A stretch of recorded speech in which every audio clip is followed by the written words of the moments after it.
Vamos a ponernos de pie, vamos a orar para darle gracias y comenzar nuestro estudio bíblico en la mañana de hoy. Oramos. Padre, te damos gracias en esta preciosa mañana. Gracias, Padre, por lo que has hecho hasta ahora y por lo que has de hacer. Mira el estudio de esta mañana, Padre, te pedimos que nos des de nuevo de tu palabra, sabiduría, discernimiento, y que no seamos simplemente oidores, sino hacedores de tu palabra. Gracias, Señor, por lo que has de hacer. En el nombre poderoso de Jesús. Amén. Hoy vamos a hablar, estamos hablando de las parábolas, y me gustaría, ¿verdad?, que veamos lo que es y lo que vamos a estudiar, qué son las parábolas.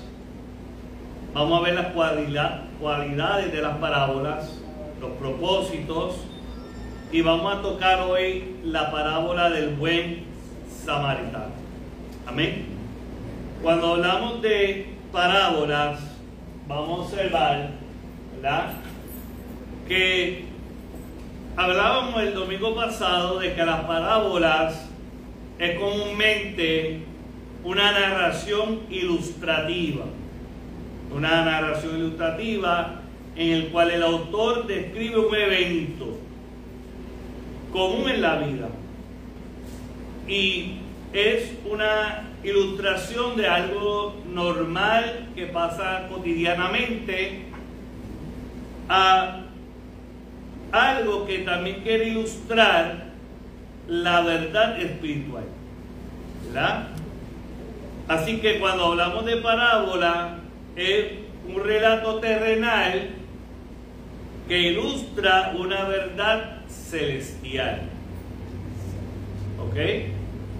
Así que es bien importante cuando usted quiera conocer una verdad celestial, una verdad espiritual, que estudiemos entonces, usted estudie, lea una parábola, porque la parábola hace eso, de algo que es común, terrenal, alguna vivencia que vive la gente, pues de eso quiere traerse una enseñanza de lo que es el mundo espiritual. ¿Cuántas parábolas hay? Pues mire, en los 4 evangelios existen 50 parábolas. Quiere decir que hay 50 relatos de la vida natural y normal de las personas presentadas para que la gente aprenda lo que es el reino de Dios. Y Jesús consideró la parábola muy eficaz en la comunicación de la verdad espiritual. En otras palabras, cada vez que Jesús iba a enseñar una verdad del reino de Dios, de una verdad espiritual, lo hacía a través de las parábolas, ¿verdad? Así que cuando contamos todas las parábolas que hay en los 4 evangelios, pues hay 50 parábolas. ¿Ok? Hay 50. Que algunas tienen similitudes, pero hay 50 parábolas. ¿Qué cualidades podemos observar de las parábolas? ¿Y por qué Jesús usó esta forma de enseñar a la gente de aquel tiempo y también nos enseña a nosotros? Número 1, las parábolas son breves, son relatos breves y son narraciones de eventos comunes, de lo que normalmente la gente hace, lo normal, ¿verdad?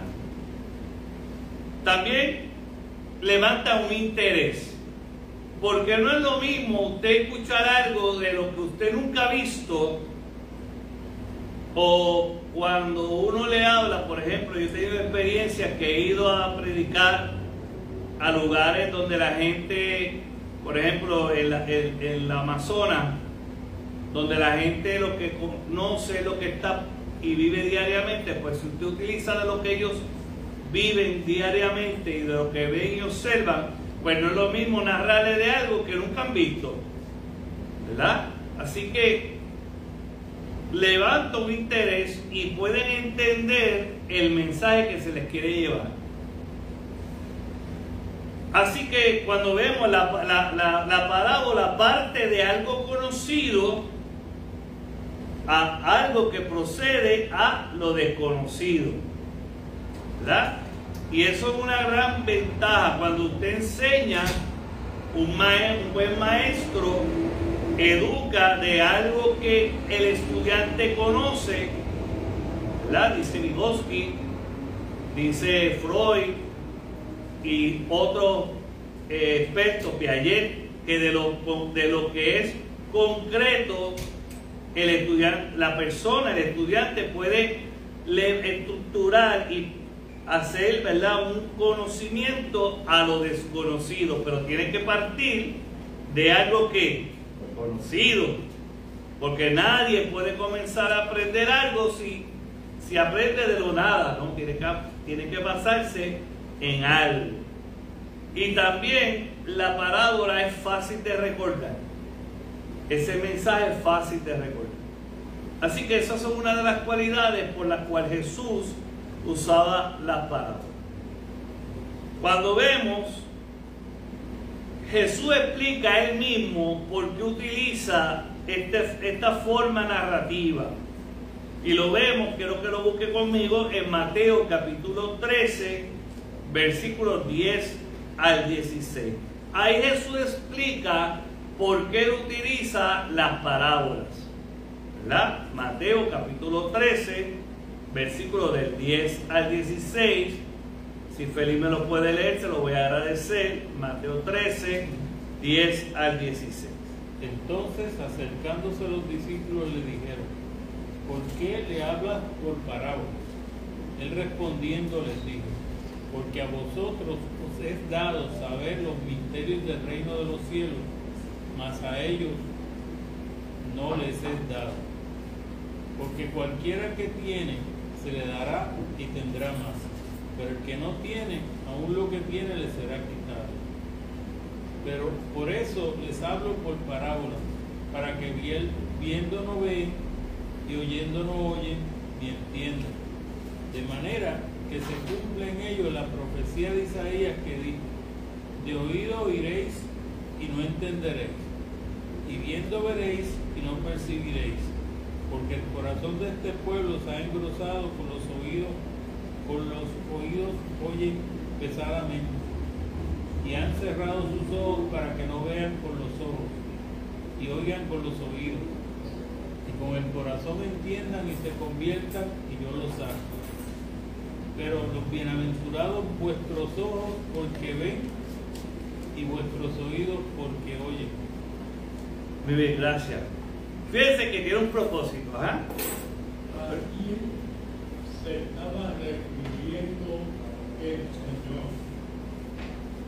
Aquí, porque hay dos grupos, unos que sabían y otros que no sabían.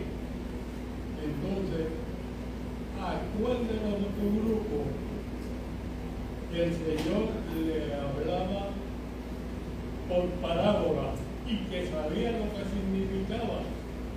¿Y a quién el Señor le hablaba por parábola para que pudieran abrir sus ojos? ¿Ves? Amén. Eso ya mismito se lo voy a contestar.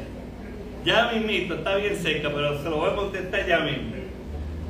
Fíjense que el propósito de la parábola es revelar los misterios del reino, como le decía, ¿verdad? Se refieren a verdades que el hombre no puede descubrir, ¿verdad? Y son verdades que Dios en su gracia toma la iniciativa para poner al alcance de todos. Pero solo los que... Aquí viene la contestación, hermano, a la pregunta suya, hermano Nazario, aquí viene la contestación. Pero solo los que tienen una disposición favorable para con él pueden captarla. Es algo concedido de la pura gracia. En otras palabras, Jesús le enseña parábolas a todo aquel que esté dispuesto a escuchar la verdad del reino de Dios. Aquel que, como los fariseos, que lo que venían era juzgar, que lo que venían era a buscar por donde Jesús resbalaba, a eso le era escondido la verdad. Pero todo el que es llamado y abre el corazón para recibir la gracia de Dios, a esos le sería entendido la parábola. Mas aquel que no abre su corazón y endurece su corazón, ellos no entenderían ni van a entender la verdad del reino de Dios. Y por eso Jesús le enseñaba. Así que por eso le dice: ustedes que han recibido la gracia, bienaventurados son, porque ustedes abrieron y pueden escuchar y entender lo que yo les estoy enseñando. Mas aquella multitud que está allí por los panes y los peces, o para buscar juzgar a Dios, a Jesús, a ellos se les será cerrado. ¿Ven? Entonces, ahí es donde está ese propósito. Cuando vemos, Jesús establece, ¿verdad? En ese propósito, establece y dice: en efecto, el que tiene fe entenderá más. El que tiene fe entenderá más. El que recibe la gracia entenderá más. Y más de los misterios del reino. Entre más se consagre al Señor, más misterios del reino de Dios le será revelado. Por eso dice: el que busca, halla. ¿Verdad? Pero en cambio, el que no tiene fe perderá un poco lo que ha obtenido. Por eso le dice: y aún aquello, ¿verdad?, le será quitado. ¿Por qué? Pues porque encierran su corazón, no reciben la fe, y el enemigo, ¿qué va a tratar de hacer? Quitar lo que tienen. ¿Ven? No es un asunto de capacidad intelectual. Aquí no sirve la inteligencia, sino que es de un corazón que humilde, dispuesto, sensible a la voz de Dios. Que pueden saber que el reino de Dios y la verdad del reino de Dios no es solamente para el inteligente. No hay que hacerlo, no hay que ser muy inteligente. No hay que hacerlo. Por eso es bueno, porque los más humildes, los menos inteligentes, hasta los más inteligentes, todos pueden recibir la verdad del reino. Por eso que dice la parte de los 3 Corintios que Dios enloqueció la sabiduría de este mundo, ya que la sabiduría de este mundo no conocieron a Dios. Exacto. Exactamente. ¿Verdad? Porque hay gente que se quiere confiar en su inteligencia y le será quitado. Porque esto no es de inteligencia, esto es de gracia, esto es de fe, esto es de búsqueda, esto es de sensibilidad. Un corazón humilde, un corazón sensible a la voz de Dios, un corazón dispuesto. Hay mucha gente inteligente, pero no son dispuestas a servir a Dios. Bueno, no reciben más. ¿Ves? Entonces, esta parábola lo que nos enseña es eso. Así que cuando vemos el propósito de las parábolas, o sea que para que ha cerrado su corazón a la palabra, no hace diferencia si se le habla en parábola o no. El que ha cerrado su corazón a Dios, el que ha dicho: Dios, aquí está mi corazón y no voy a dar entrada a otra cosa que no sea a ti. Ese Dios le puede hablar en parábola o le puede hablar de cualquier manera y le será revelado. porque ha cerrado su corazón a Dios. En otras palabras, ha entrado, ha permitido que Dios entre. Y cuando digo cerrar su corazón, lo que quiero decir que no permite que otras vertientes y otras cosas entren, sino que Dios entró, nada más va a entrar. Solamente Dios. ¿Ven? Estas personas que son llenos de la gracia de Dios, la palabra, sea a través de parábola o no, él la entendería, porque son iluminados por Dios. Amén. Para que viendo, dice en Marcos 4:12, para que viendo vean y no perciban, y oyendo oigan y no entiendan, para que no se conviertan, ¿verdad? Y les sean perdonados sus pecados. Miren lo que es lo terrible de la dureza del corazón de una persona. Una persona que, ¿verdad?, que cierra su corazón y no permite que Dios entre. Realmente no van a percibir, oirán, pero nada hará efecto para que no se conviertan. No van a entender. ¿Ves? Y el mayor pecado que una persona puede cometer, que es la blasfemia del Espíritu Santo, es estar continuamente denegando de Dios, aun cuando haya podido tener alguna experiencia con el Señor, pero esta persona se mantiene en el pecado y se burla de Dios. Entonces ahí entra un pecado que es mortal, ¿verdad? Que es ese pecado. Ahora, dudas o preguntas hasta ahí de lo que son las parábolas, ¿verdad? Ya hemos visto la eficacia de ella. Ahora vamos a hablar de una parábola que es la parábola del buen samaritano. Se encuentra en Lucas capítulo 10, versículos 25 al 37. Le voy a pedir a nuestra hermana Ramonita que nos lea Lucas capítulo 10, versículos 25 al 37.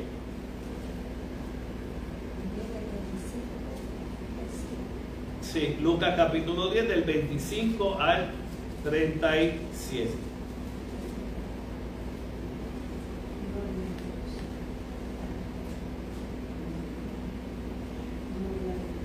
En nombre del Padre, del Hijo y del Espíritu Santo. Amén. Del 25 al 37. Ok. Y aquí un intérprete de la ley se levantó y dijo para probarlo: Maestro, ¿haciendo qué cosa heredaré la vida eterna? Él le dijo: ¿qué está escrito en la ley? ¿Cómo lees? Aquel respondiendo dijo: amarás al Señor tu Dios con todo tu corazón y con toda tu alma y con todas tus fuerzas y con toda tu mente, y a tu prójimo como a ti mismo. Y le dijo: bien has respondido, haz esto y vivirás. Pero él, queriendo justificarse a sí mismo, dijo a Jesús: ¿y quién es mi prójimo? Respondiendo Jesús, dijo: un hombre descendía de Jerusalén a Jericó y cayó en manos de ladrones, los cuales le despojaron, y viéndole se fueron dejándole medio muerto. Aconteció que descendió un sacerdote por aquel camino y viéndole pasó de largo. Asimismo un levita, llegando cerca de aquel lugar y viéndole pasó de largo. Pero un samaritano que iba de camino vino cerca de él y viéndole fue movido a misericordia, y acercándose vendó sus heridas, echándole aceite y vino, y poniéndole en su cabalgadura, lo llevó al mesón y cuidó de él. Otro día al partir sacó 2 denarios y lo dio al mesonero y le dijo: cuidadme. cuídame, y todo lo que gaste de más, yo te lo pagaré cuando regrese. Hasta 35, ¿verdad? Sí, hasta 37. O hasta 37. Sí. ¿Quién pues de estos tres se parece que fue el prójimo del que cayó en manos de los ladrones? Él dijo, el que usó de misericordia con él. Entonces Jesús le dijo, ve y haz tú lo mismo. Muy bien. Fíjate que es una historia que lo hemos leído, ¿verdad? Y cuando vemos, ¿verdad? La primera es, Jesús cuenta esta parábola en respuesta acerca de qué pregunta. ¿Quién es el prójimo? ¿Quién es el prójimo? ¿Verdad? Fíjate que, ¿qué dice al principio? El 25.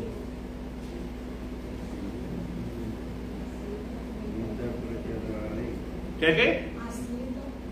Un intérprete de la ley. Ajá, un intérprete de la ley, pero ¿qué?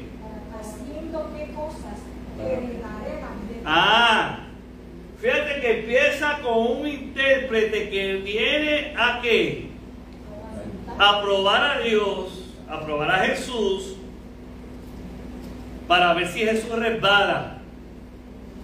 Pero él quiere saber qué tiene que hacer para heredar la vida eterna, ¿verdad? Y el intérprete de la ley le respondió con el resumen rabínico de la ley antigua del testamento que se encuentra en Deuteronomio capítulo 6 versículo 5 y en Levítico capítulo 19 versículo 18. Aquí es que me lo busque, Deuteronomio capítulo 6 versículo 5. Y otra persona que me busque Levítico capítulo 19 versículo 18. Vamos a ver. Como un buen estudiante de la ley, él le contesta lo que dice la ley, ¿verdad? ¿Y qué dice Deuteronomio 6:5? Vamos a ver, la joven que está, si lo tiene, ¿no? Ah, pues búscame, léeme Levítico 19 y 18.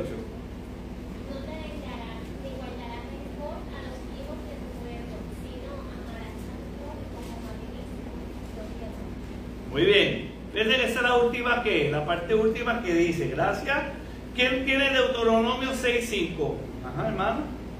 Y dice así: y amarás a Jehová tu Dios de todo tu corazón y de toda tu alma y con todas tus fuerzas. Muy bien, fíjate que se une lo que dice Deuteronomio capítulo 6 versículo 5 y él termina añadiendo lo que dice Levítico capítulo 19 y 18 y amarás a tu prójimo como a qué, como a ti mismo, ¿verdad? Entonces él le contesta de forma académica. ¿Y por qué yo digo que le contesta de forma académica?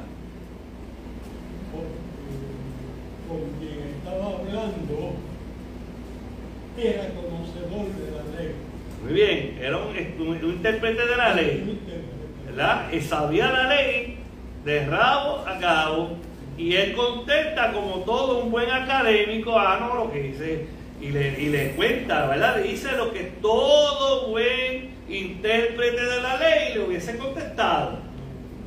Pero que Jesús quería ir a él como ser humano, a él. No es lo que tú sepas, no, dime tú, ¿verdad? Exacto. Exacto, y eso fue lo que leímos, ¿verdad? Ahora bien, en un resumen, cuando vemos ese resumen rabínico, en el verso 29, la pregunta del intérprete de la ley sugiere que debía haber alguien de quien no se aplicaría la encomienda de amar, buscando así los límites de este mandamiento. El intérprete de la ley quería ir más allá, como estaba probando a Jesús, y ir hasta dónde llegaba la interpretación, porque era un intérprete de la ley. Y él quiere ver hasta dónde llega esa interpretación de Deuteronomios y de Levítico, hasta dónde iba a llegar, hasta dónde él podía amar, hasta qué persona él podía amar, hasta qué grupo étnico él podía amar. Mire eso. Te da a entender que él se le amaba, ¿verdad? Él quería amar a lo que él creía que podía amar. Y que él podía entender que había gente que no había que amar, sino que había que ¿qué? Que odiar.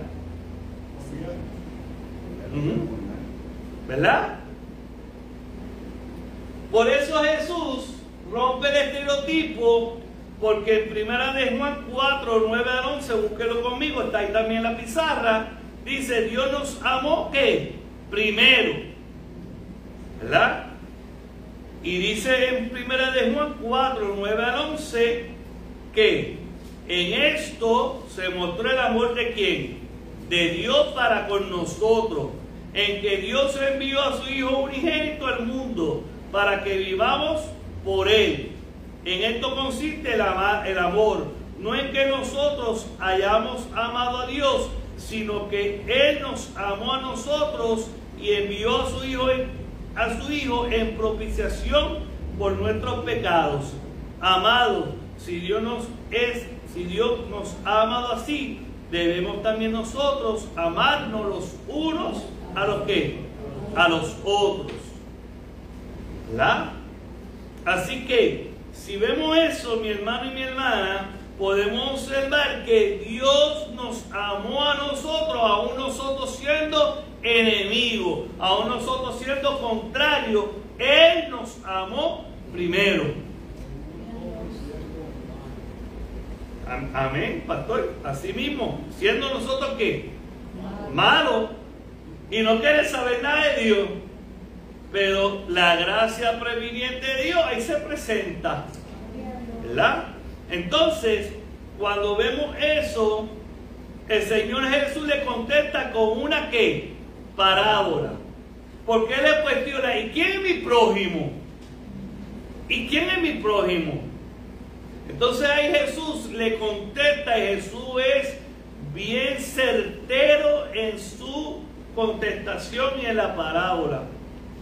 Mientras el intérprete de la ley buscaba una definición, Jesús le recuerda que el amor no es un tema de discusión teórica, sino una cuestión práctica. No, es que eso pasa, hermano. Hay mucha gente que sabe que hay que hacer las cosas bien. Sí, pero se queda ahí, saberlo. No lo hace. ¿Verdad? Hay gente que dice y sabe que todos tenemos que amarnos los unos a los otros, pero lo sabemos, pero no lo hacemos. Entonces, ¿de qué vale que lo sepa? ¿Verdad? Ellos eran religiosos profesionales. Y Jesús utiliza a dos profesionales religiosos muy conocedores de la palabra del Señor. Y utiliza primeramente a un ¿qué? A un sacerdote. A uno que sabe, a un sacerdote, y al otro ¿qué? Un levita. Sacerdote practicaba ¿qué? Los sacrificios, servía en el templo, presentaba al pueblo de Dios con Dios. ¿Y qué era un levita? ¿Qué era un levita? Era también de la parte del sacerdocio también. Era parte sacerdotal, pero ¿a qué se dedicaba el levita? Mantener las cosas del templo. Antes de que el sacerdote sacrificara los animales que iba a sacrificar y hacer los sacrificios a Jehová, había uno que recitaba de forma cantada la palabra de Dios. Era el cantante. Nosotros con los cultos de nosotros es igual, hermano. ¿Qué hacemos en los cultos cuando empezamos? Cantar. Las nenas que se ponen aquí son levitas, cantan a Dios. Que ahora en día las canciones no mencionan mucho a Dios, pero esos son otros 20 pesos. Pero, ¿ah? Y nosotros los que cantamos acá somos levitas. Exactamente. pero los que cantaban en el proceso, ¿verdad? Cuando hablamos de la forma litúrgica, porque acuérdense que hay una liturgia envuelta, y liturgia es todo lo que es los pasos de adorar a Dios, ¿verdad? En el servicio, en los cultos. Pues los levitas eran la gente que narraban, cantaban himnos, cantaban a Dios, ¿verdad? Recitaban la ley de Jehová. Y los judíos lo hacen no como nosotros lo hacemos, leída, sino en cantada, ¿verdad? Pues esos son los levitas, que son parte del servicio sacerdotal. El sacerdote es el que hace el sacrificio, y el levita era el que exponía en forma cantada la palabra del Señor. Y cuando vemos, hay un hombre herido que lo dejan por muerto. ¿Y cuál era el problema?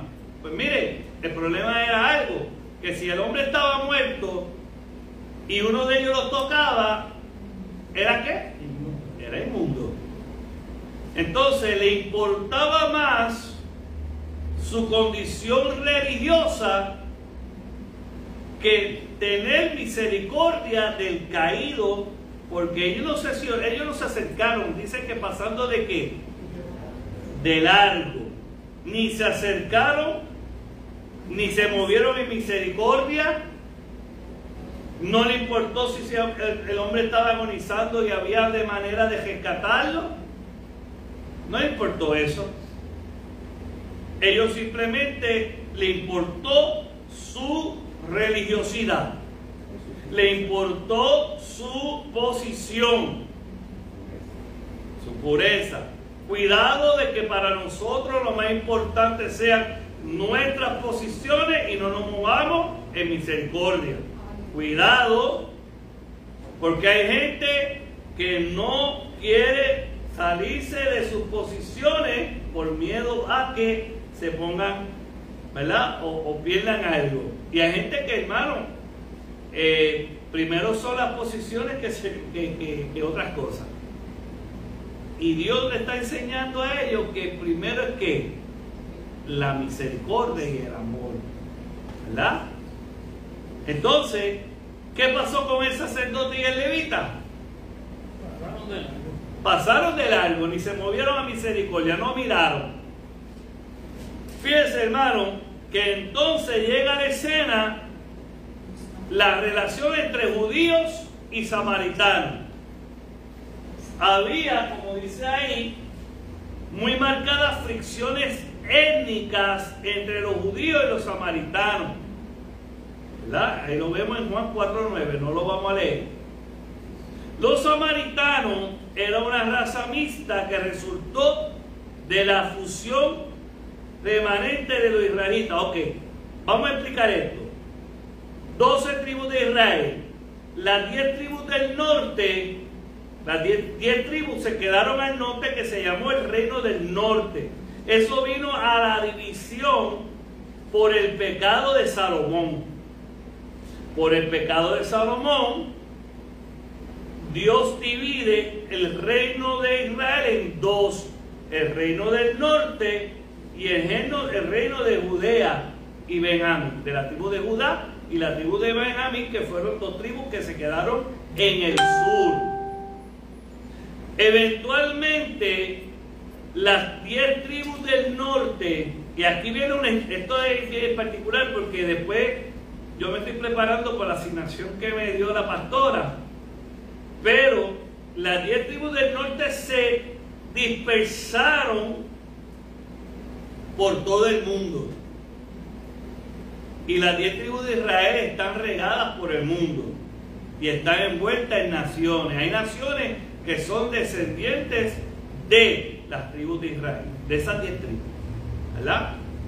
Pero esa unidad entre lo que fueron los asirios, los babilónicos, todos esos pueblos restantes se unieron, mezclaron su raza con las 10 tribus de Israel, y de ahí salen una parte de los que son samaritanos, y para los judíos y los de Benjamín, eso era una mezcla terrible, porque Dios le dijo no se mezclen, pero ellos se mezclaron. Y ellos consideraban a los samaritanos como perros, gente indigna, gente que no tienen ya la misericordia de Dios y que las promesas de Dios ya no eran para ellos por ellos haberse mezclado. ¿Ves? Como les decía los asirios, de ahí sale la palabra gentil, ¿verdad? De la palabra gentil sale de ahí. Así que en ese tiempo de Jesús, el ser samaritano era motivo de amargo desprecio, y los judíos trataban de evitar todo contacto con ellos. En otras palabras, usted decir que un samaritano lo ayudó era algo terrible, ¿verdad? Eso fue como Jesús le pidió A la samaritana. ¿Ves? Dios rompiendo ¿qué? Paradigma. Dios rompiendo y tratando de romper los esquemas étnicos de ellos. No, y como ya le digo, ¿por qué tú judío le pides agua a una samaritana? Exacto. Mire por qué, porque para un judío pedirle agua a una mujer, y más samaritana, que para los judíos una samaritana era como un animal, ¿verdad? Mucho. Es terrible pues decirlo, pero es verdad. Mire, hermano, no nos vayamos lejos. No nos vayamos lejos. Nosotros tenemos prejuicios con otros hermanos cerca de nosotros, y ellos tienen prejuicios con otros. Estoy hablando, ya usted sabe, de diferentes áreas que no voy a mencionar países, pero es así. Porque eso es algo natural muy de los hombres, de los seres humanos. Mirar a otros por debajo, cuando no lo son. ¿Ven? Entonces, al Jesús utilizar un samaritano en la escena, es algo fuerte para ellos. Por eso Jesús, ¿verdad?, lo llama. Ahora, fíjese, este monte que está ahí, es el monte Gerizim, donde el rey Olín, del reino del norte, edificó la ciudad de Samaria, en este monte que está aquí, ¿verdad? Y estuvo allí hasta la caída en el 722 a.C., continuó siendo la ciudad capital de Israel. O sea, que Samaria en algún momento dado fue la capital de Israel, pero luego al mezclarse y seguir mezclándose entre los asirios, babilónicos y otras etnias, pues ya perdieron ese lugar y Jerusalén se convirtió, ¿verdad?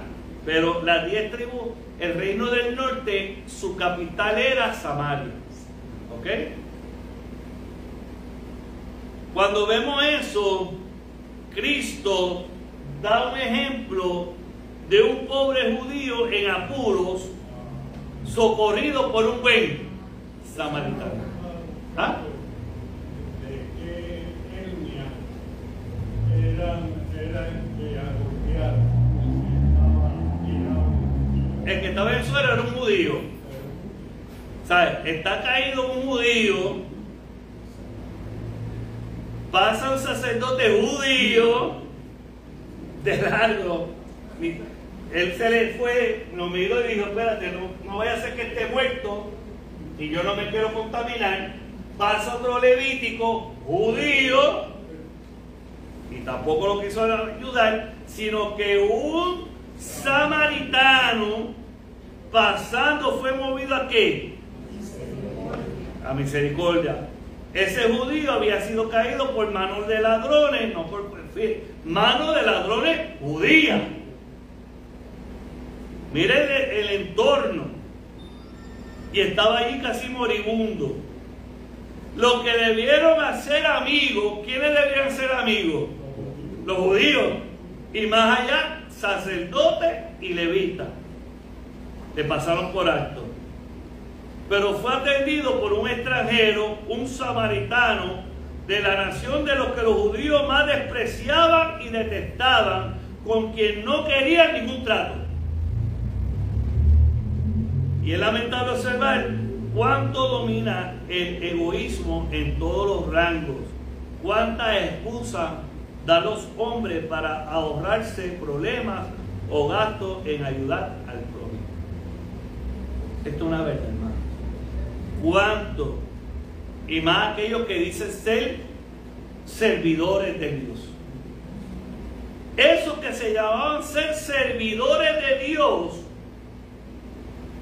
tuvieron demasiada excusa y no quisieron ni invertir nada, porque pudieron haber dicho, mira, vamos a buscar a alguien que nos ayude y darle dinero para que ayudaran a aquel hombre que estaba. No, a ellos no les importó si se moría, qué le pasaba. Ellos pasaron de largo como si eso no fuera con ellos.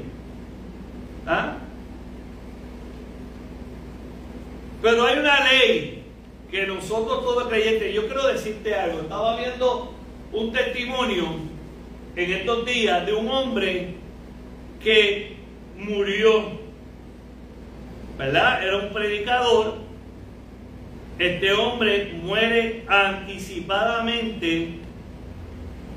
Estaba predicando en un lugar. Cuando estaba predicando, se le acercó, se le presentó un demonio y le dijo, aquí tú no vas a hacerme daño, no me vas a sacar de aquí, yo te voy a matar. Aparentemente ese hombre en un proceso tuvo una situación de salud y murió. Cuando llega al cielo, el Señor lo mira y le dice, aquel que está derrotado te trajo hasta aquí, pero yo lo permití para enseñarte algo. Entonces dice que lo llevó a un lugar donde la gente estaba entrando al reino de Dios. Y la pregunta que le hacían era, ¿cuánto amaste en la tierra? ¿Amaste en la tierra? Le hacía la pregunta. Sí, amén. Entra con tu Señor. ¿Ves? Esa era la pregunta. Después lo trajeron de nuevo y dijeron, ahora vas a sacar ese demonio ahora sí le va a hacer la queja de verdad. Y Dios hizo una gran liberación en toda aquella ciudad. Que hay ataques, hermano, lo hay. Uno no puede pensar que porque Dios te envió, todo va a salir bien. Pero la pregunta que más le impactó a aquel hombre era la pregunta que recibían a aquellas personas. ¿Cuánto amaste en la tierra? Y es la ley del amor. Y es una realidad. Uno sirve por amor, hermano. Uno sirve por amor. ¿Verdad? Así que el verdadero cristiano tiene escrita en su corazón la ley del amor.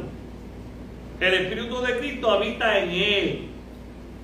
La imagen de Cristo se renueva ¿en qué?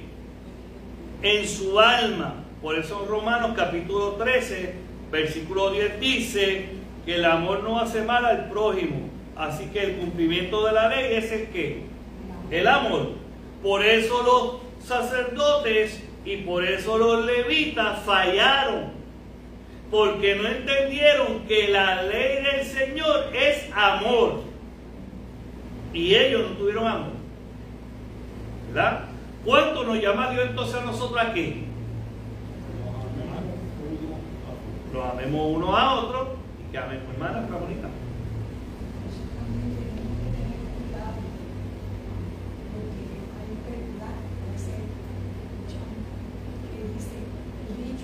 Doy de gala para comer de la lechuga.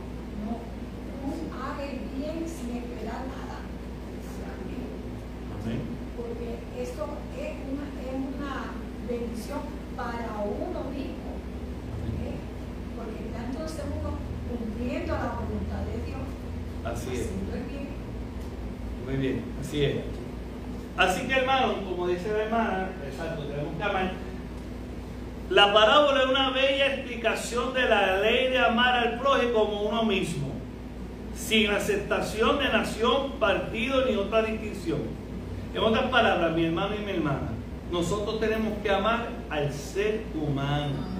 No importa qué nacionalidad tenga, no importa qué escolaridad tenga, tenemos que amar, ¿verdad?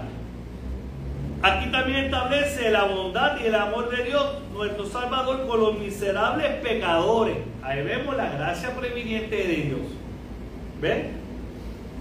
Nosotros éramos como estos viejos pobres y en apuro, y Satanás, nuestro enemigo, nos robó y nos hirió. Es un ejemplo, ¿verdad?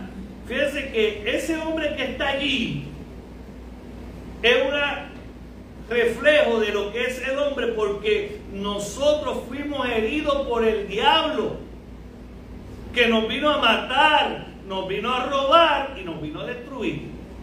¿Cómo estaba aquel hombre?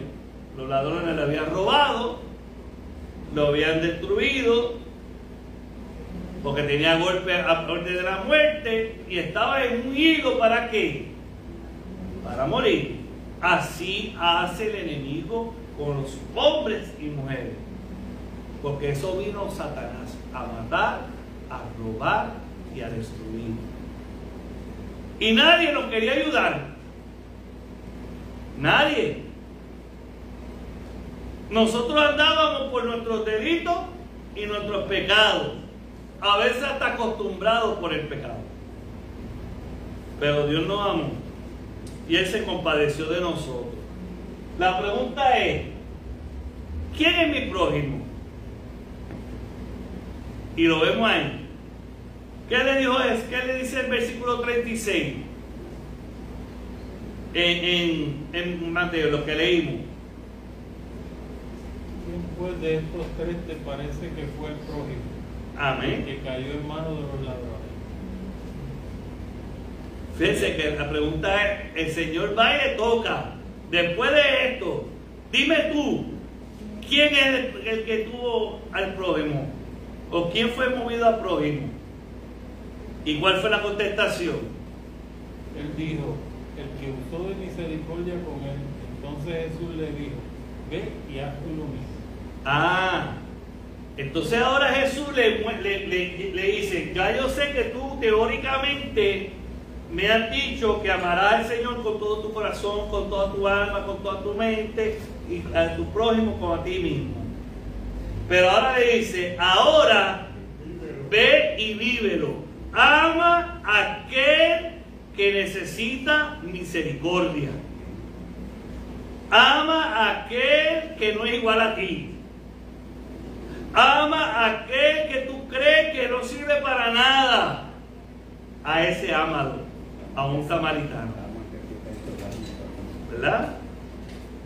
Así que, si vemos eso, me gustó esta foto. El creyente considera que Jesús le amó y dio su vida por él cuando éramos enemigos y rebeldes.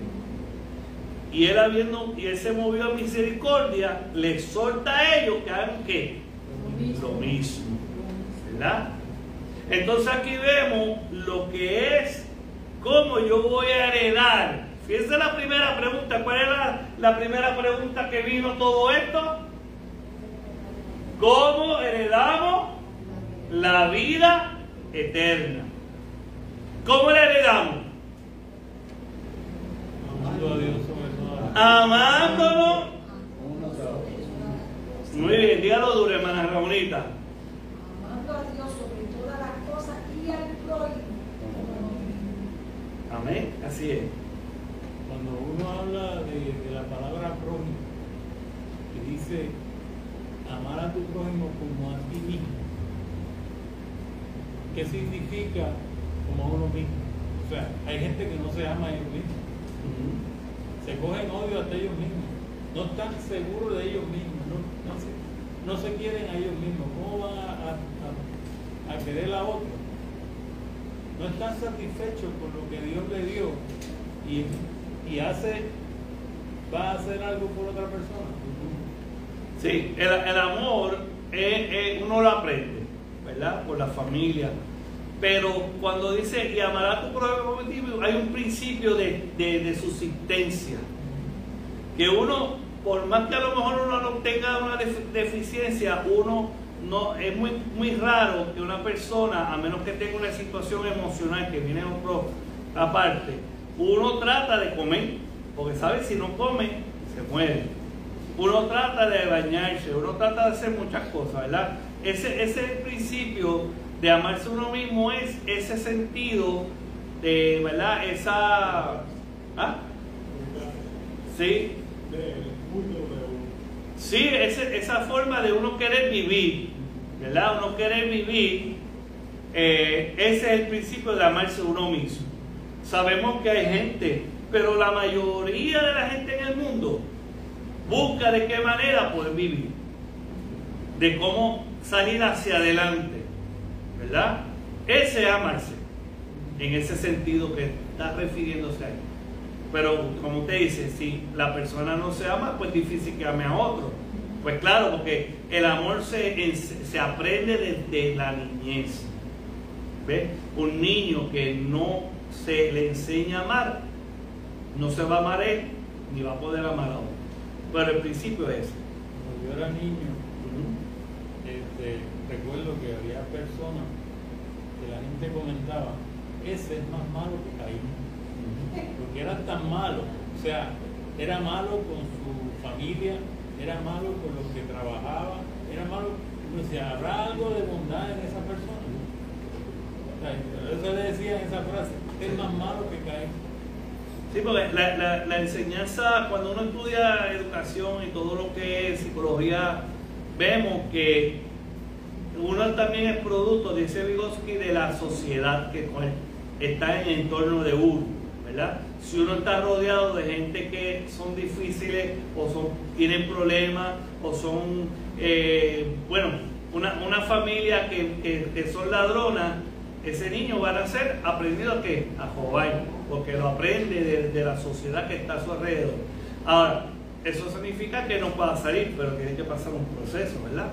Pero cuando dice, y te amarás a ti mismo, como, ¿verdad? Amarás al Señor como a ti mismo, a tu prójimo como a ti mismo, ese sentido de que yo trato de no hacerme daño, pues no le puedo hacer daño a otras personas. ¿Amén? Pues Dios le bendiga. Vamos a orar.